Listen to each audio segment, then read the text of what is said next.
Mysterious desserts of Egypt, large deposits of trona. एक compound है हमारे पास में ट्रोना, Na2CO3 डॉट NaHCO3, ये कंपाउंड है। इस कंपाउंड का अंदर काफ़ी सारे डेजर्ट के अंदर ये मिलता है।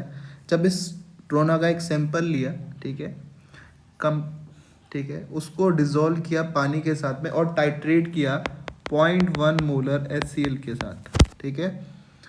Then the following readings are possible when x and y ml of HCl का एक बार x ml लिया और एक बार y ml लिया।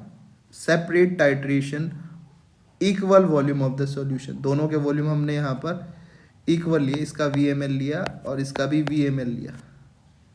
कब? जब एक बार हम फिनोप्थलीन के साथ में इसको ट्रीट कर रहे हैं HPH के साथ, एक बार हम इसको मिथाइल ऑरेंज के साथ में ट्रीट कर रहे हैं।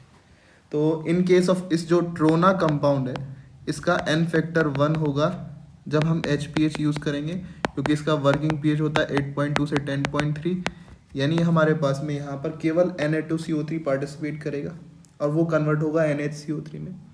और ट्रोना का N फैक्टर ये आपके पास में 3 हो जाएगा मिथाइल ऑरेंज के केस में, क्योंकि यहाँ Na2CO3 और NHCO3 दोनों पार्टिसिपेट करेगा। तो Na2CO3 पहले NHCO3 में कन्वर्ट होगा, फिर NHCO3 से आपके पास में वो आगे कंपाउंड में कन्वर्ट होगा NaCl में। तो उसका केस में N फैक्टर यहाँ पर 3 हो जाएगा, जो कि आपके पास वर्क करता है एसिडिक रेंज में 4.2 से 6.2 के केस में।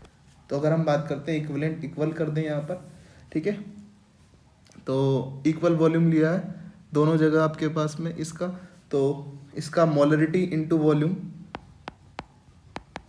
इंटू N फैक्टर हमारे पास में जब फिनोप्थलीन लेते हैं तो 1 हो जाएगा, विच will B 0.1 into x into 1, ठीक है।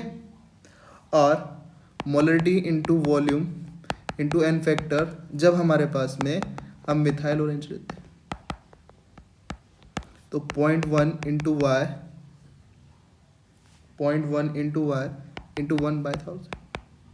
तो अगर हम लें x और y का रेशियो, x और y का रेशियो क्या आएगा 1:3 आ जाएगा, यानी हमारे पास में जो वॉल्यूम आएगा 1:3, यानी it will be a 10 and 30 which will be a B option.